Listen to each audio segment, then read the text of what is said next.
golfj.com.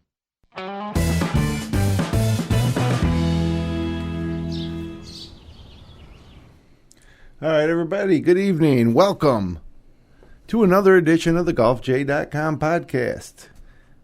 I'm Jim Sinicropi alongside Rhett, Ticconi, and Doug Brown right here inside the FingerLakes1.com studios in downtown Seneca Falls, New York. It's Monday, April 24th, 2017. Since we were here last, we've got two new first-time winners on the PGA Tour. We'll talk about that. Tiger Woods has had another back surgery, so if we took a week off every week he'd have a back. Every time we came back, he'd have another back surgery. Spring break 2K17 happened. And I want to talk about the fact that everybody wears a hat on the PGA Tour now, where back in the day it wasn't always that way. Ollie Schneiderjans doesn't wear a hat, though. Not yet. Yeah, till somebody gives enough money to. Brian Moore didn't wear one for a while either, and he's wearing one again. We're going to talk about playing from the rough. Up here in upstate New York this time of year, it's deep. And if you're playing the ball down, it's tough. So we'll talk about that. We're going to talk about the Zurich Open this week on the PGA Tour, which is a team event, and I'm pretty excited about it. We'll find out if you guys are excited about it. So a lot to talk about, but let's kick it off here with the fact that Wesley Bryant, Web.com Tour Player of the Year last year, gets his first win at Hilton Head, and then Kevin Chappell, who Doug has been touting for the past year or so, gets his first win after a lot of close brushes with it. And two new first-time winners, and their lives change. We're going to see those names on the tour for a long time. Of the two players, Brian and Chappell, who do you think will have the better career when it's all said and done? Chappell. Great question. Wesley Bryant's tough. That's a great question. And so young. Yes. I mean, actually, I don't know their actual ages. I should have probably had that down. But he is a true rookie on the tour right now, and he's already got that win. But Chappell's so solid. Chappell's very consistent. Yeah, he's a machine. Yeah. But, Brian, he's prior to the Web.com, he's of Brian Bros fame with his brother, a trick shot artist. So very popular online, yeah. Yeah. Right. So, I mean, I don't know how many people really were taking him serious for a while, and then he does well on the Web.com, and I think everybody's like, okay, let's see what he can do on the big tour. Right. And then comes right out in the first quarter of the season and gets a win. And he's a South Carolina native, too, so that was a great win for him, being in Harbortown at the old lighthouse. Yeah. I think he lives in Augusta now. He gets invited to the Masters next year for the first time. Yep. But he's had a good year.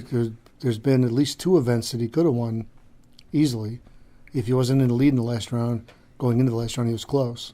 Yep. Just didn't seal the deal. But this time he came from a few shots back, but played a great final round.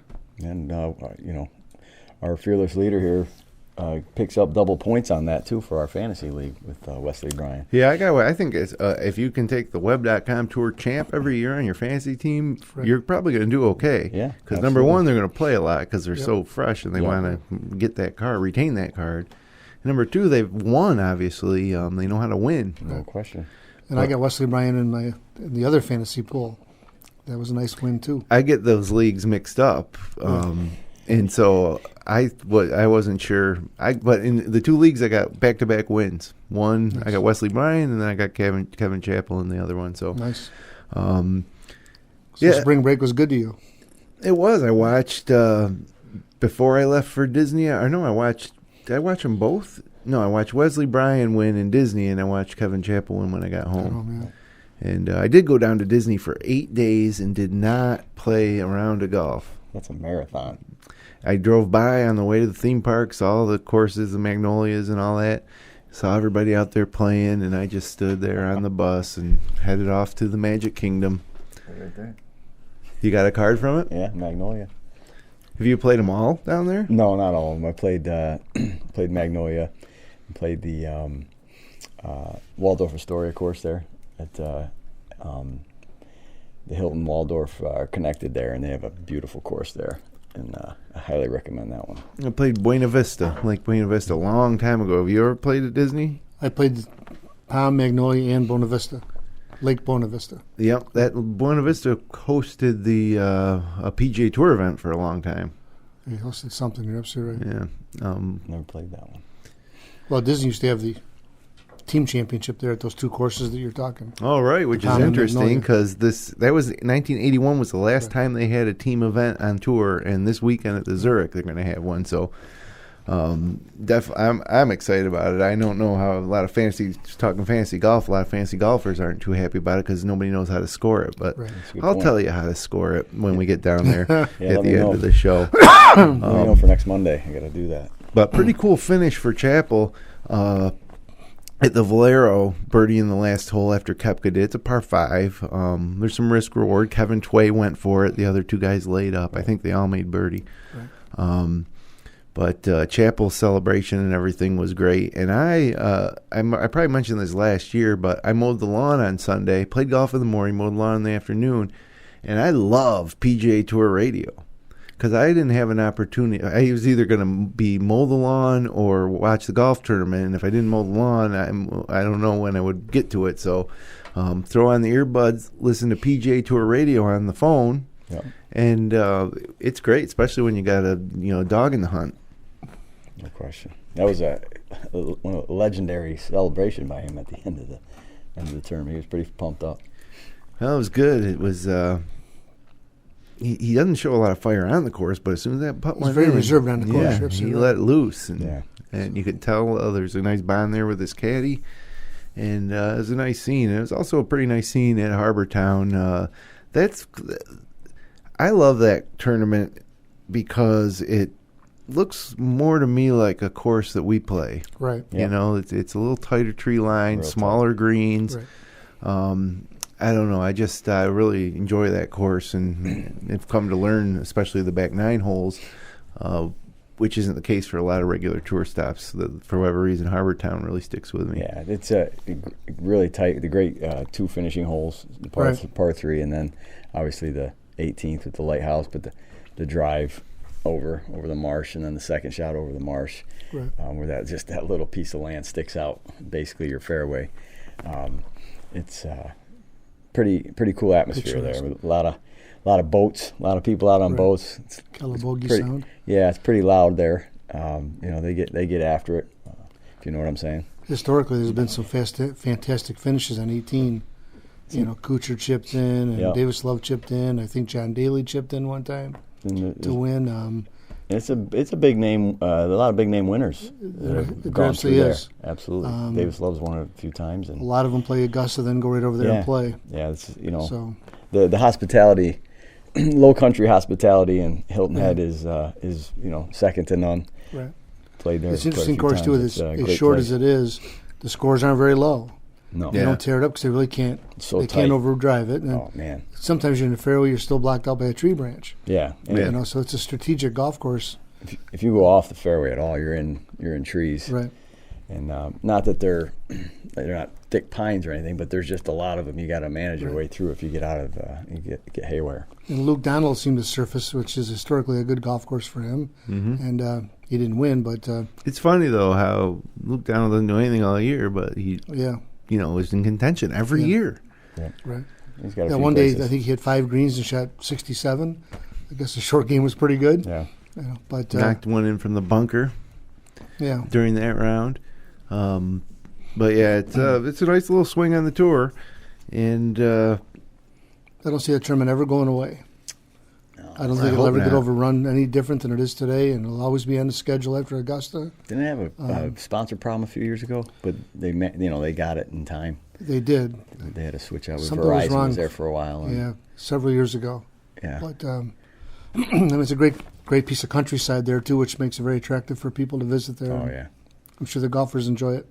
Having visited Hilton Head, all the businesses, whether it's McDonald's or Joe's Diner, all have brown signs, like the same color signs, brown and white. Yeah, it's like a zoning law. They're all kind of hidden in the trees. All the signs are the same, and then buildings are very common looking too. There's no loud colors or anything like that. So it's not commercialized then? Everything looks like a house. Yeah, I mean, the thing is, all the amenities of the commercialization is there, but it doesn't look it. It's and it's really strange when you come to the McDonald's and you don't see the golden arches. Right. You see like a wooden brown sign. Right, exactly. And the whole that whole place is all in the trees, basically. Once you come across the bridge, and you see all the signs for all these developments, and they're all some major courses back in those trees. Lots of golf courses. Unbelievable courses. And they don't, you never know that they were there. You just drive by, you see all these signs. You're like, okay, what's back there? You don't have no idea. And you go through the gate, and you drive about 3 miles, and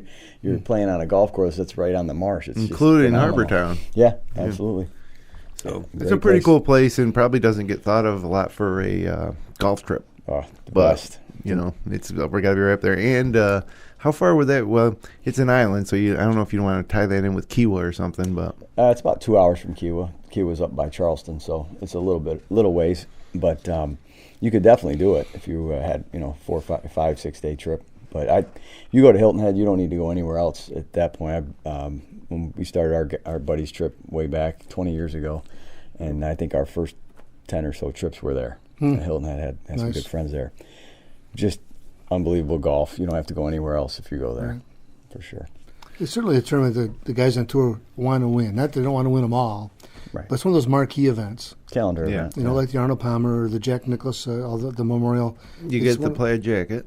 Get the plaid jacket, right? Absolutely right. But I think it's one of those more marquee events. If you get talking to a player and you could really get them to talk about ones they'd like to knock off the list, they'd love to win that event.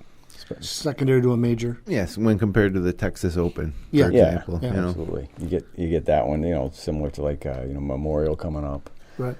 Arnold's tournament early, and they're definitely one on the calendar, especially if you're playing in the Masters and you got those 2 weeks dialed in coming out of the spring. Mm-hmm.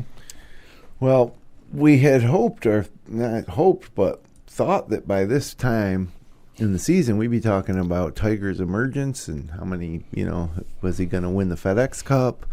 But he's disappeared completely. And the thing is, he has had a 4th back surgery, and it just blew me away because he was talking about how he might play the Masters, and and how he's working and wants to get back. And then you see him at the opening of a golf course that he designed, hitting shots.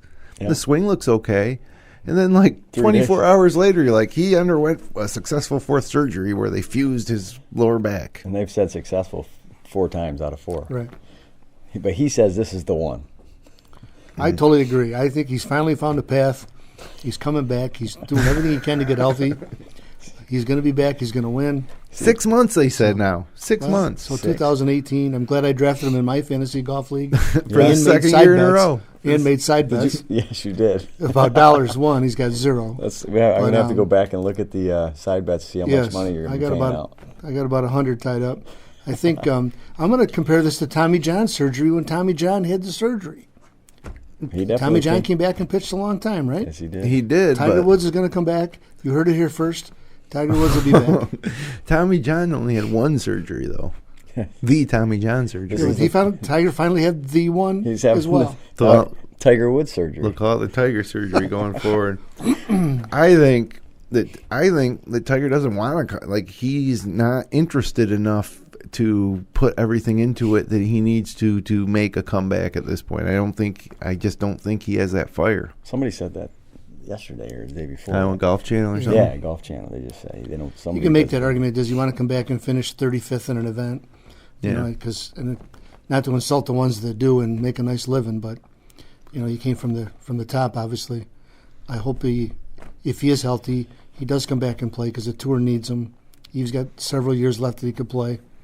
You still got that love-hate. Wherever he goes, there's going to be a love-hate relationship, which brings fans into the game. So an interesting topic you said, and I agree with you to an extent, but the tour needs him. Where is the tour now? I mean, does the tour need him? Well, you know what I mean? It's like I want to see him back on the tour. Couldn't hurt. I don't think it hurts, but with all these guys that are, 2 weeks in a row, we got young guys winning. Sergio wins. Dustin Johnson's big time relevance now. Rory McIlroy, Jason Day, Jordan Spieth. He's kind of just. There's no short. Justin Thomas shooting 59. The names, there was names obviously back when he was dominating too, but just there's so much more. What's the word I'm looking for? Parity. Yeah, well, that parity's fun, but it's hard to say that if we talk about how these players now are a result of Tiger. What if Tiger was coming into his prime now? Then we probably wouldn't think the same about Jason Day or Dustin Johnson. Maybe if Tiger was winning every week now, we'd be longing for the days when Phil Mickelson won 12 majors. Yeah. Which a lot of guys would have won more if it wasn't for Tiger. But I don't think that's the case. I think that if Tiger was in his prime now, it would be more competitive. But it's a bit of a ironic type of question because I think that these young players are so good because they saw how good Tiger was and they thought that's how good they needed to be. Right. Where when Tiger came onto the scene, a lot of these guys were just buddying it up out there, not practicing a lot, and going out and earning some checks. And the other thing too, now these guys saw how good Tiger was, but they've never really had to play against him, so they've never had to be afraid of or be afraid of him or not be afraid of him. They've never really they've never experienced Tiger on Sunday coming down the back nine. Yeah, with the crowd and and they wouldn't be afraid of him now. I don't think if he was there on Sunday making a charge, I don't think that Dustin Johnson or Jordan Spieth or Ricky Fowler would be scared. I think they would think this is the coolest thing ever. Yeah, maybe so. What you don't know is they may not be afraid of Tiger, but all the surroundings will be more significant than they are now. Sure. Because if you got Dustin Johnson and Rory McIlroy in the final group, there's a crowd. You put Dustin Johnson and Tiger Woods in the last group, that's a whole different level. Absolutely. Everybody on and again, love him or hate him, Tiger brings them in. Yeah. So if that happened, that atmosphere, I think, at this point would hurt Tiger more because Tiger knows all these fans are expecting him to do what he did 20 years ago or however many years ago, 10, 15 years ago. Yeah. And so the pressure's kind of off his competitors, where in the old days they were just like, oh my God, hold on for dear life and hopefully, be within a shot on the 18th and get lucky. Yeah, there's an awful lot of fans too waiting for him to fail. Yeah. Because he's had the chili dips and the skulls and the flops and the OBs and all that. So I just like to see what would it be like if he was in contention in any tournament. Is he ready for it too? On a Sunday afternoon, that would be great. You know when you're going to see it again is 9 or 10 years from now, Champions Tour, Tiger, against Mickelson for the U.S. Senior Open. I don't see him playing the Champions Tour. I don't either. I don't think he wants to play on this tour. I don't think he wants to play on the Champions Tour. I think he's got so much money now he can do anything he wants. Why put in the work and effort, especially with the physical ailments? Yeah. Why do it? I think, and I think the physical ailments have changed his mind. Obviously, his kids are older too, but all those guys have kids on the tour, and they make those accommodations. But I think the lack of the physical stamina that he had has really changed his mind a lot. And it's like, okay, why am I trying to come back? Why am I going to ruin my back and maybe not even be able to walk 15 years from now? When I got everything I could ever want, and I got a great, golf course design business starting up, and a couple of the courses or the Blue Jacks already getting rave reviews. So I think just his physical state has really kind of changed his direction. I think so. I read something 15 years ago that when he was preparing for the Masters, he would practice a certain shot for 4 hours. Okay, think about, I know they stop and talk a little bit here and there, but so 4 hours of hitting whatever shot you want, the drive on 13 in his mind. He practices that shot for 4 hours. That's a lot of wear and tear. Yeah. Right? And there's no way he could probably practice 4 hours in general now, let alone practice one shot for 4 hours. So, and the putting's got to be even worse. On your That's back. an awful position to be in, to go out there and practice that at the level that those guys will need to practice. Maybe he needs to go face on. Maybe or something. I have one available. So well, he's just he didn't want to embarrass himself either. I mean, how many miscuts has he had in the last year and a half where he had that many in 10 years? That's the biggest problem. And, hey, maybe he has a point when let me think of a guy here like Evander Holyfield when he kept boxing back beyond when he could even box, when he just got his butt kicked over and over again. Diminished the way you think about him. When Willie Mays played for the Mets at the end of his career, and he was one of the, at the time, maybe the greatest baseball player ever. And at the end, he tried him out there, and it was embarrassing. Right. And people remember that. So maybe that's it. Maybe Tiger doesn't want to be remembered missing, 12 straight cuts. Yeah. But I don't think he would miss 12 straight cuts. I think that if he went out and played in these tournaments and committed to playing no matter what, if he's on his way to shooting an 80, keep going. Don't quit. I agree. That eventually he would find something because it's funny. There was a time when everybody said the greatest player ever, but now it's pretty much just regarded that he's the second greatest player ever. So kudos. You think Nicklaus ever sits around and it's just like, I'm not happy at his misfortune, but Nicklaus had to be thinking at one point, well, it was a good run, I'll always be remembered as the second greatest player of all time. Yeah. And now all of a sudden it's like the Bear, Well, he won that, when Tiger won that U.S. Open in 2008, gets his 14th. Everybody's like, this is going to be... Nothing stopping him now. He's going to win he's going to beat Jack's record by 6, 7, 8. Yeah. He hasn't won again since. Yeah. And Jack's just like, all right, this is cool. Well, Barber, what do you think about that? Ever since he hit the fire hydrant, he hasn't been the same guy. Yeah, well. So... And Nicklaus, on the other hand, the consummate, like, the family man, even old school, like with the way his wife supported him, is not something you see anymore. At least, I don't know. I just watched that 3-part special on the Golf Channel, and I thought, man, that Barbara Nicklaus is really, did a lot for his family while he was off golfing. Right. Yeah. So. All right. What else do we got here? We have Spring Break 2017.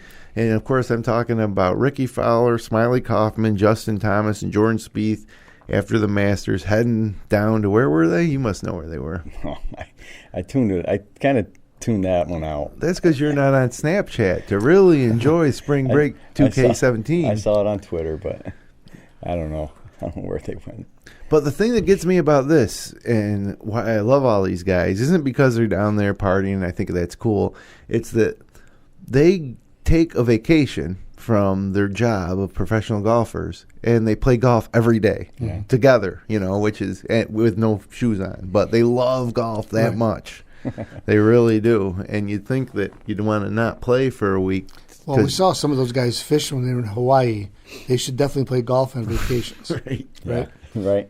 That wasn't a pretty sight. Well, they were out there every day playing golf matches against each other. No shoes, no shirt. With no shoes, no shirt. Did you see they were jumping off the top of the yacht? Yeah, that was a little crazy. One of them didn't go, though. I said all 3 out of the 4 jumped. I forget who it was, but somebody stayed back. It was probably Spieth. He's a major champ. All the agents are praying. Don't get hurt. Right? Yeah. But the Masters committees don't embarrass us. Yeah. Oh. And then at the end of it, Justin Thomas on Snapchat says, picture of him on the plane. He goes, "Well, back to the real world." Yeah. Oh yeah, right. back to the real world. Okay, he forgot what the real world was like if he ever even knew. Well, so it's good that they have fun, but it's a little overkill with everything they do. I think they post something every 10 minutes, it seems like. Yeah, but hey, I watch every single one of them. I love it. I think it's so funny. I think those guys are funny. Thomas, though, after he posted that, went home and played with his dad and grandfather at the country club he grew up at, which is pretty cool. But again, here's a guy who golfs every week for a living. Goes on vacation, plays golf, goes home, plays golf with his dad and grandfather, then goes to his former high school, which was a private school, and makes an appearance there and hosted or did. He was a big presence at the American Junior Golf Association tournament. So it's just the thing I took away is that these guys golf every day for their living. And then when they are off of work, they golf. They do more golf-related stuff. That's the benefit of your job being golfing. Golf. It's great. Yeah, it is pretty good. But even I get burnt out playing too much golf a little bit sometimes, and I'm like, I'm going to take a day off. But I never shot 59 for 18 holes.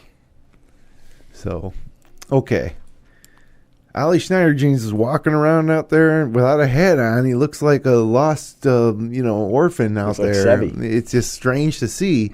And then you start thinking about some of the guys back in the 70s and even the 80s.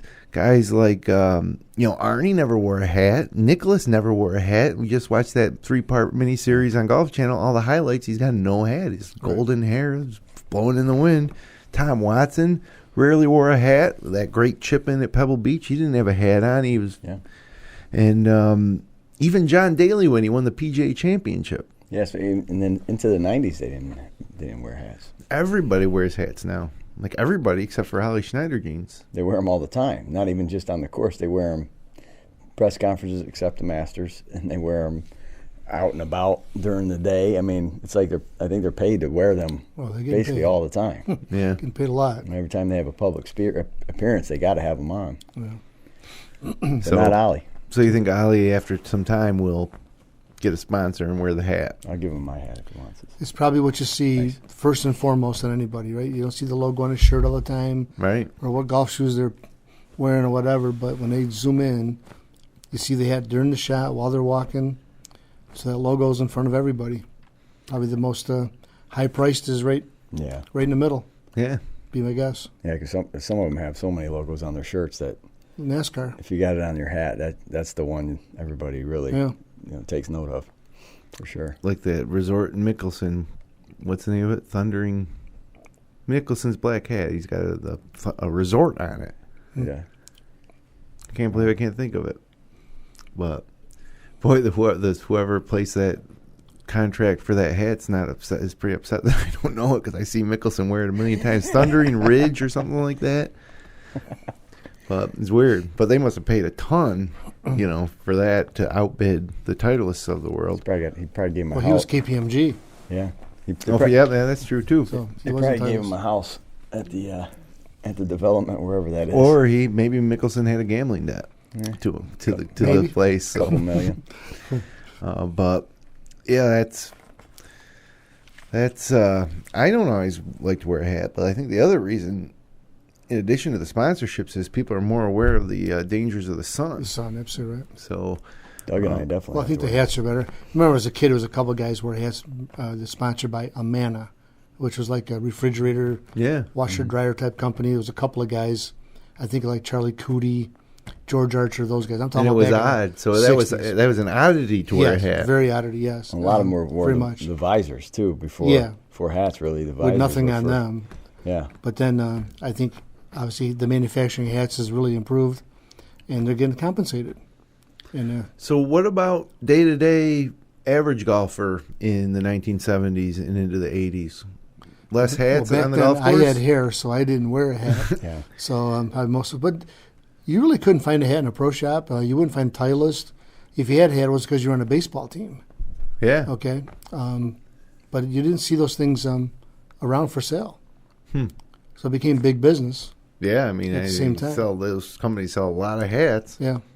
I have 15 Titleist hats, maybe 10 TaylorMade hats. I got way too many hats. I would go back to the same 3 or 4 though, for the most part. Yeah, you get one, especially when you're playing. You're out there for a long time. You got to get one that's comfortable on your head too. Yeah, and then the color scheme's got to match. Absolutely, it's got to look good. So. Well, speaking of getting out there and playing, up here in the Finger Lakes region of upstate New York, we are finally getting a nice break here late into April, and courses are rounding into shape, and the grass is growing. And that means that the rough is growing. And most any course around here, this time of year, the rough is really difficult. It's so thick and healthy, and as the summer goes on, it thins a little bit, and the rough's not as penal. But this time of year, our rough, even after it's just mowed, is sometimes as difficult as major championship rough. it's really difficult to play out of.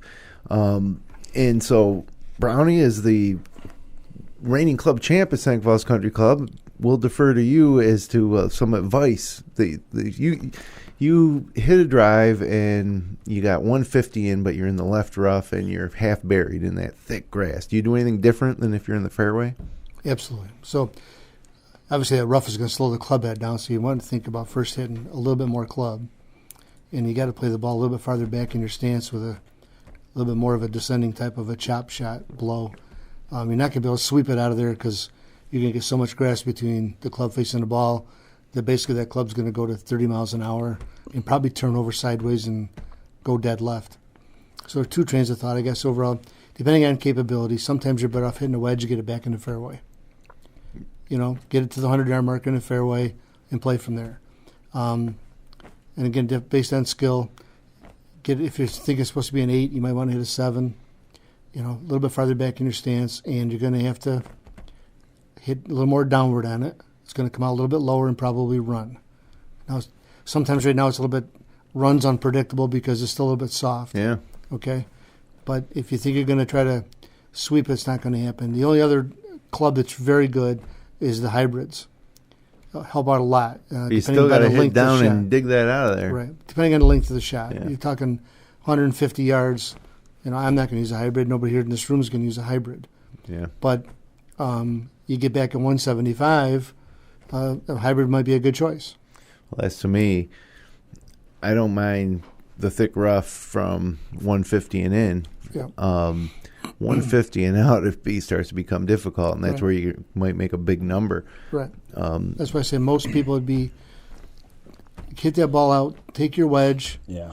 Like a U.S. Open type thing, take your poison. Or take an 8-iron maybe and get it down there to 40 yards. Yeah. Yeah. If you got a hit on, you're sitting on a 5-iron or a 4-iron, you're in trouble. Right. Definitely want to. And don't swing so hard as you hit it across the fairway into the rough on the other side. You're trying to get the ball back in play. Right. So if it only goes half as far as you wanted, you're back in the fairway, you're still way ahead of where you were. Right. Don't hit one bad shot and hit another bad shot afterwards. Yeah. So.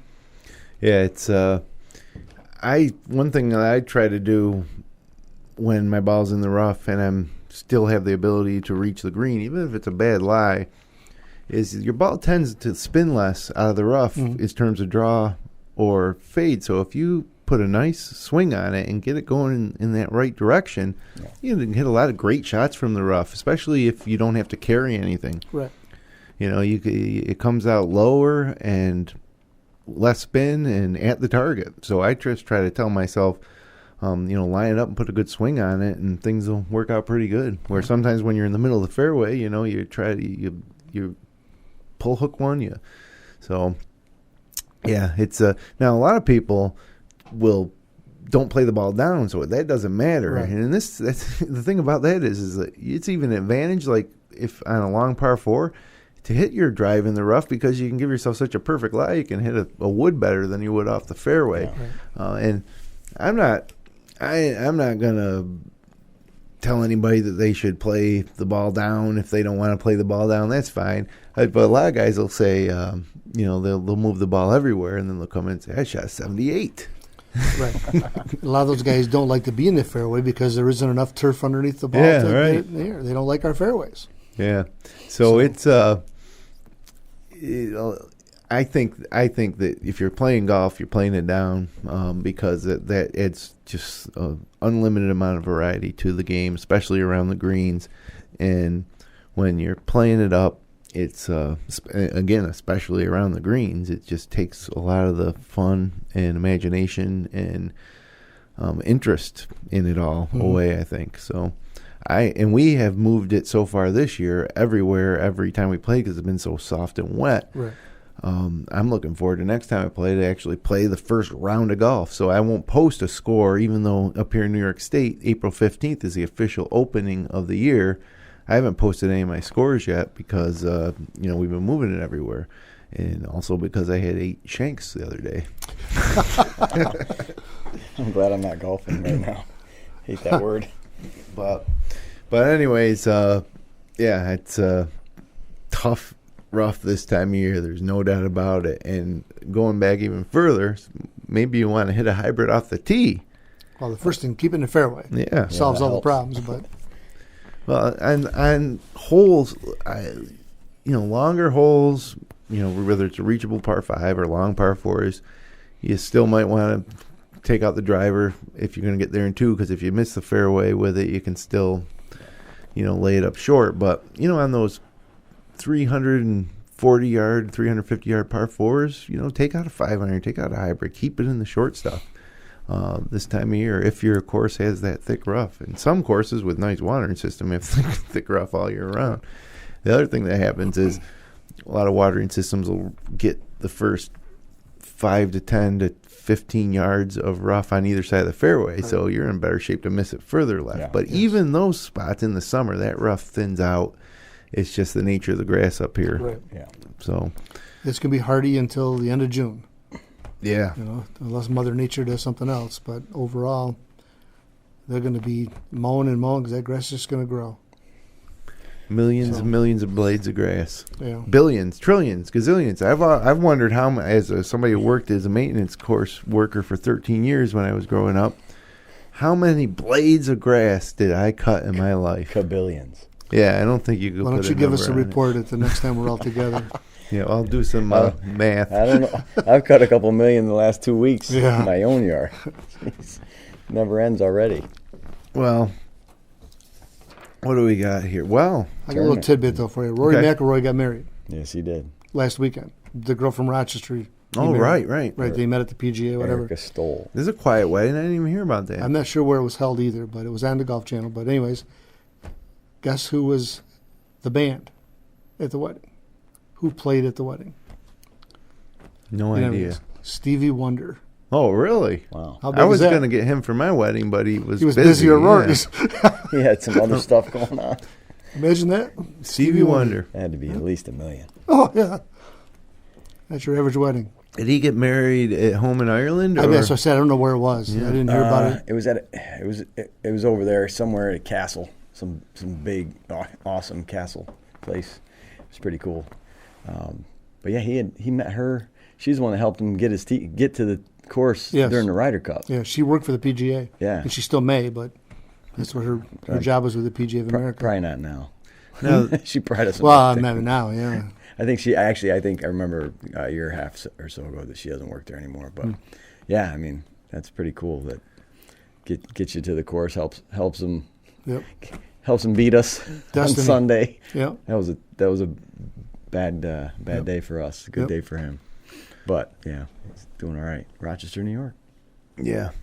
Yeah, that's a nice tie-in for the area. Well, Rochester is got such a great golf history.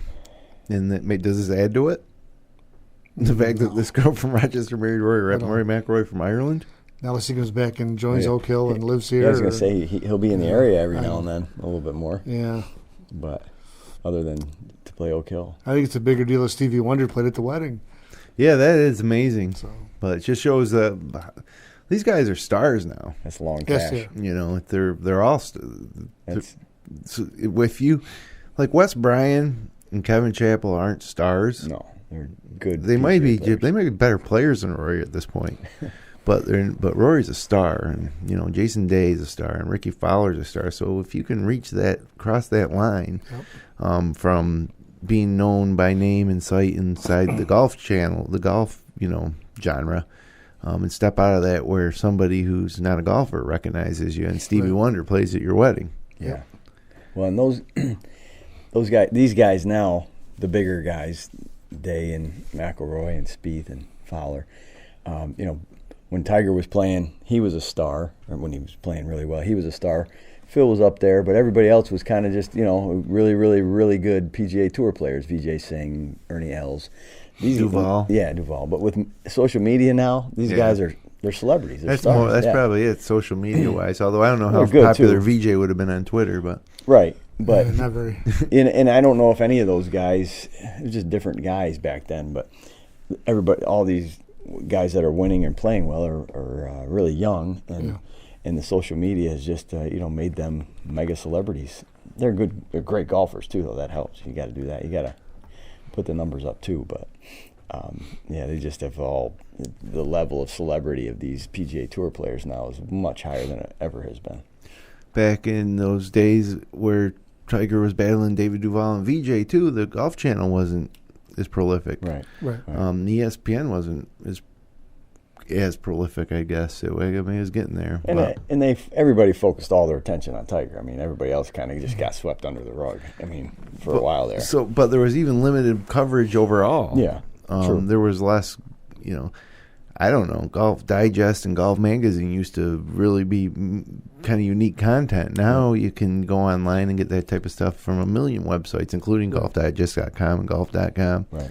And then you got the Golf Channel, and you got the PGA Tour having it so you can watch, all 4 rounds, and the cable channels showing more and more. Like the Golf Channel, for example, shows the early rounds, of tournaments that you wouldn't ever see before. Well, that's the great thing about golfj.com, because we bring it to you all. We bring it all together in one spot. Yeah, click your daily gateway to the wide world. Exactly, to Ricky and to Jordan, anybody.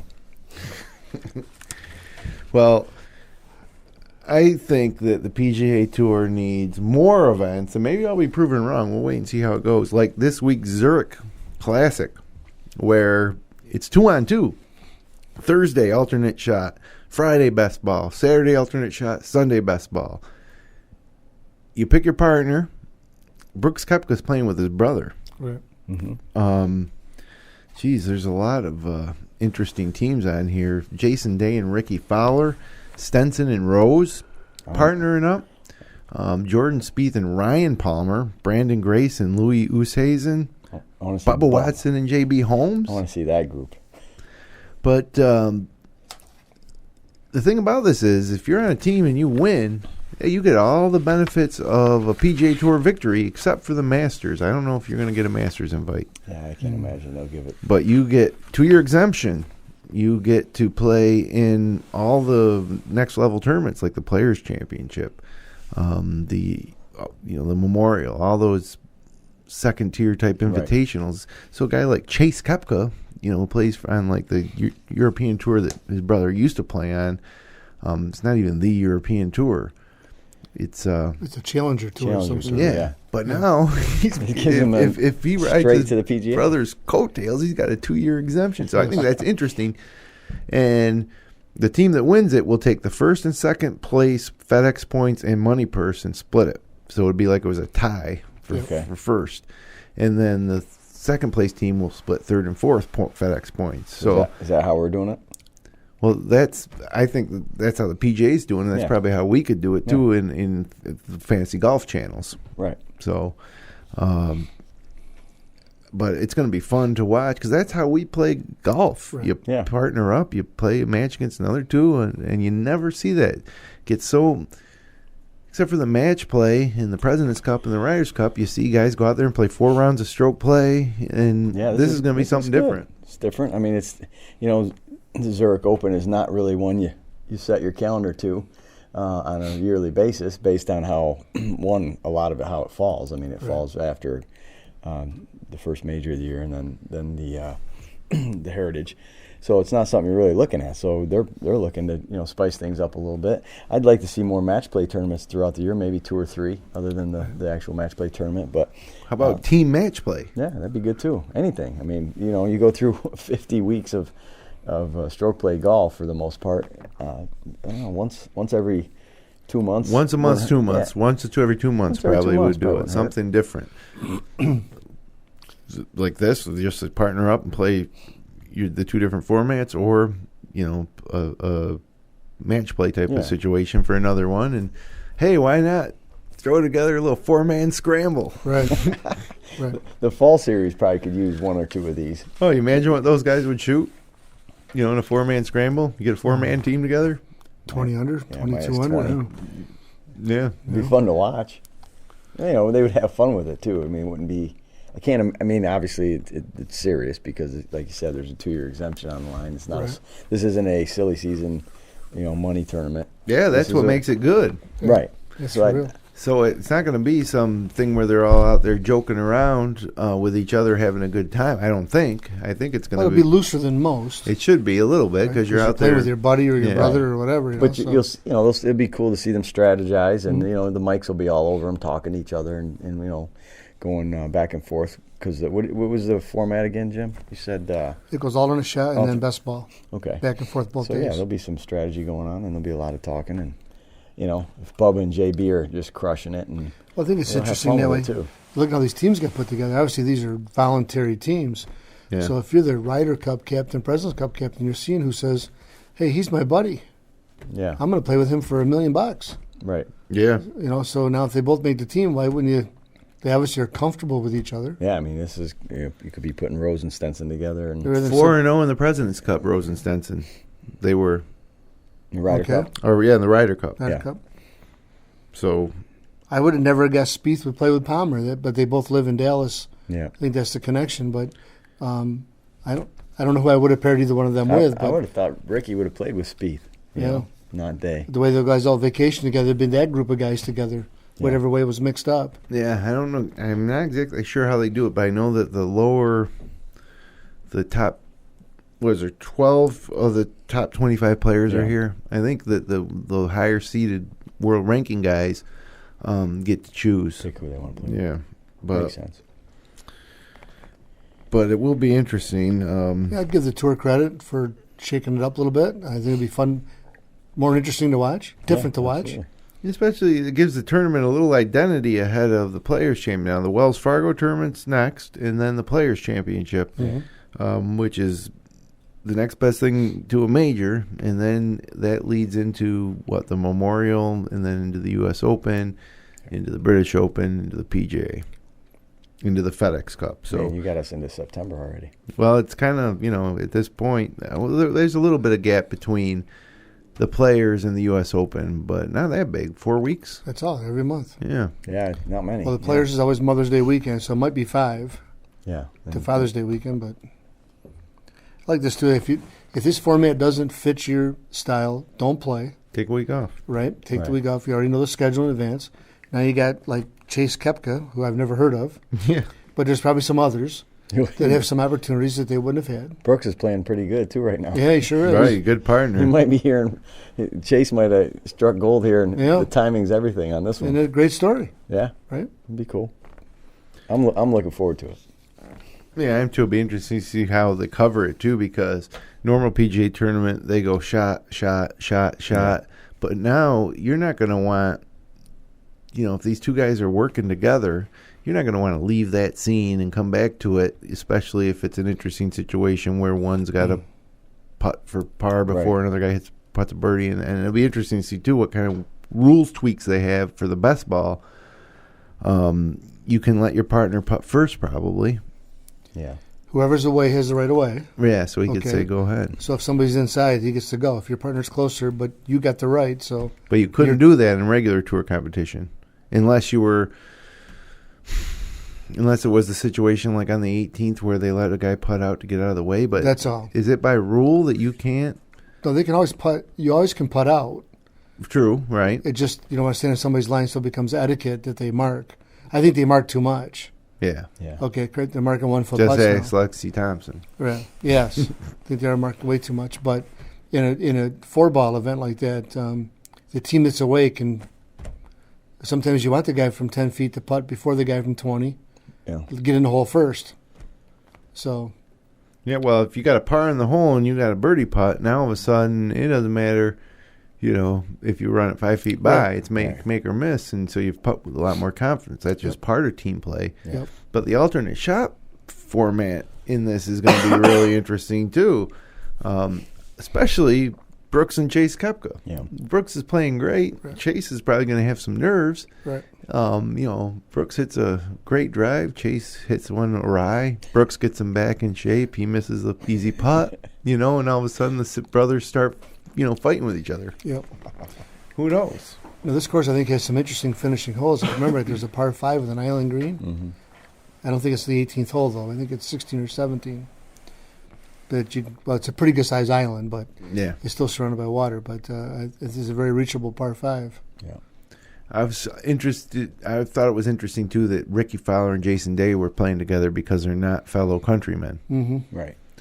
But obviously good friends. But I thought that was an interesting matchup. And there's a lot of teams in this thing at PGATour.com. They got the full field up right now. And why don't I actually pull it up and run through some of these?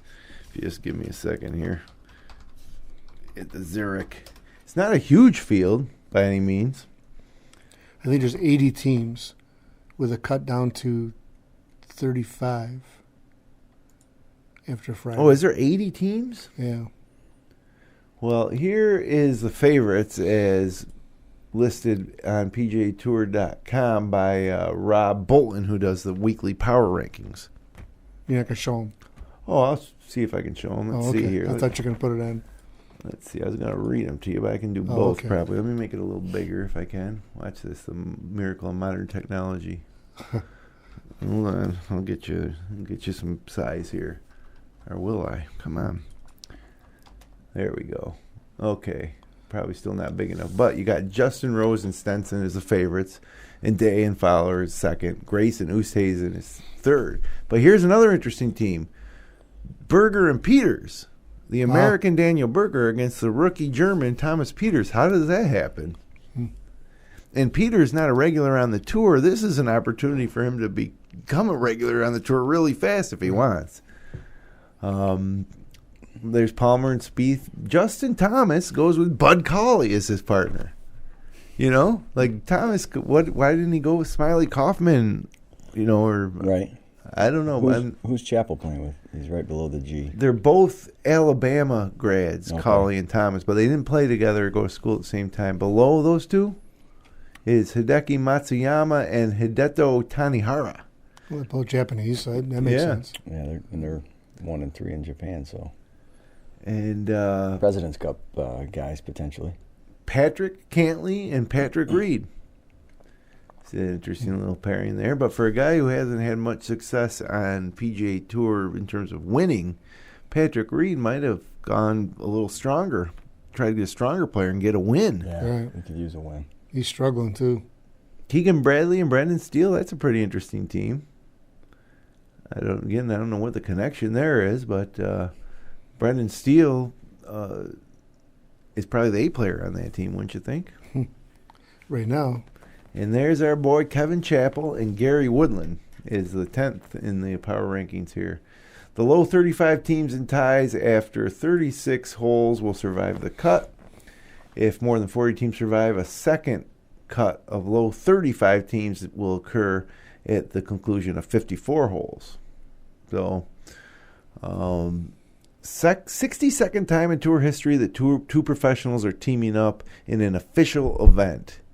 And as we mentioned off the top of the show, Walt Disney World National Team Championship in 1981 was the last time it happened, and it was won by Vance Hefner and Mike Holland, two Hall of Famers there. Big names, yeah. So it sounds like they must have done this a lot, though, for quite a while. I actually went to the one at Disney in '77. I went down and watched it, and they did for many years.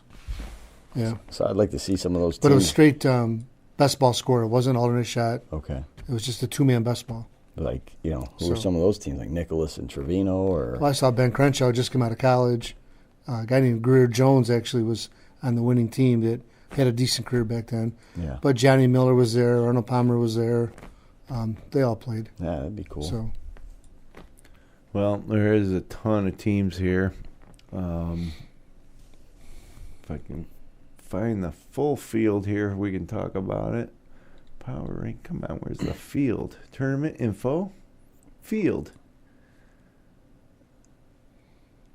Let's see if we can get some more interesting guys on here, like Ricky Barnes and Matt Jones, Russell Henley and Blaine Barber, Zach Blair and C.T. Pan,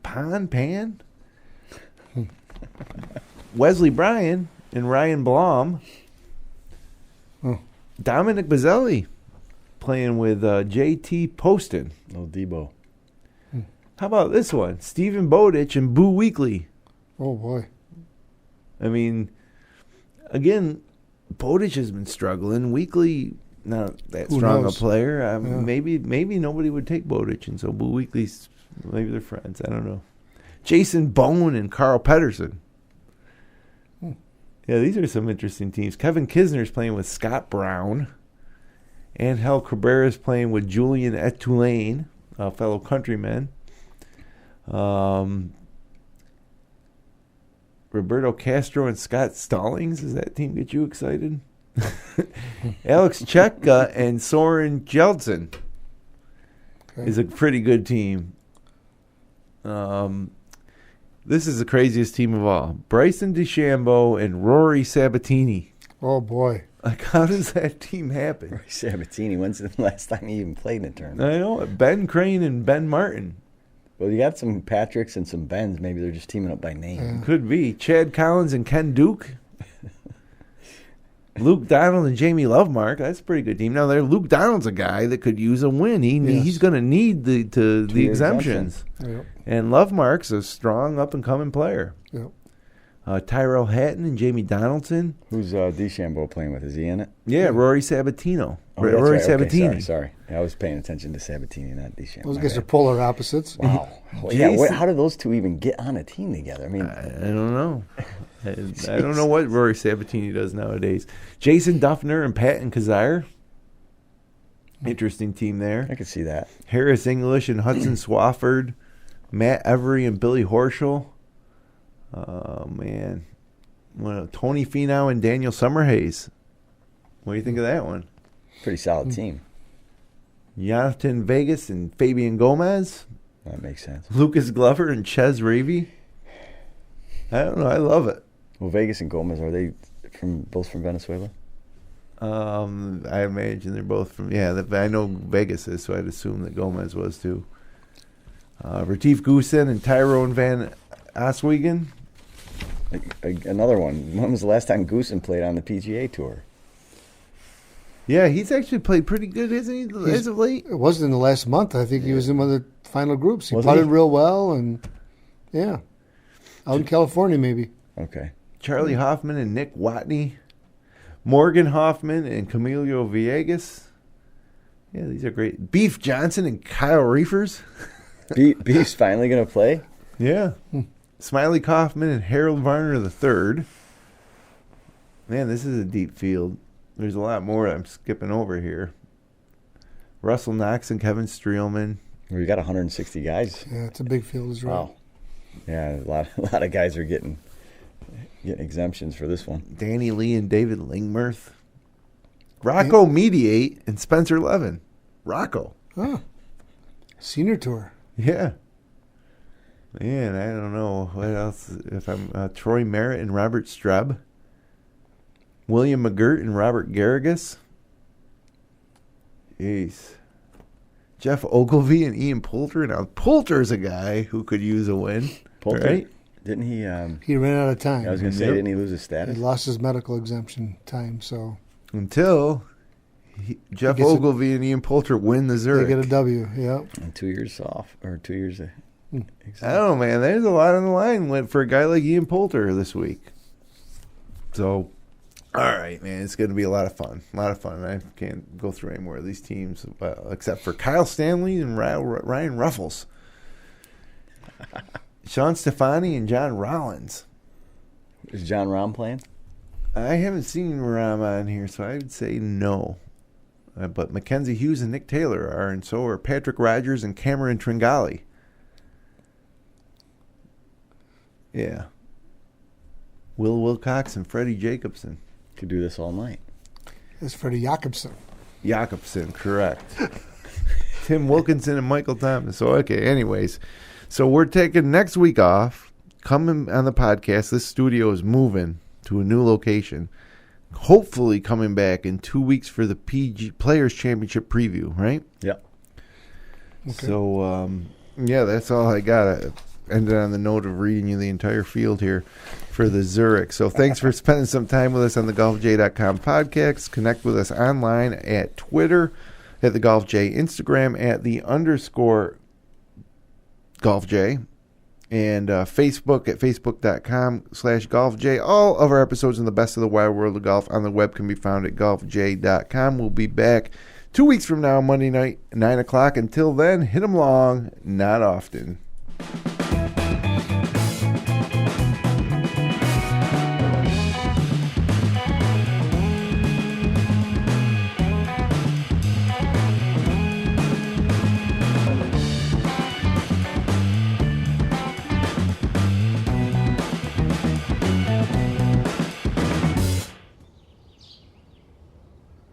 golfj.com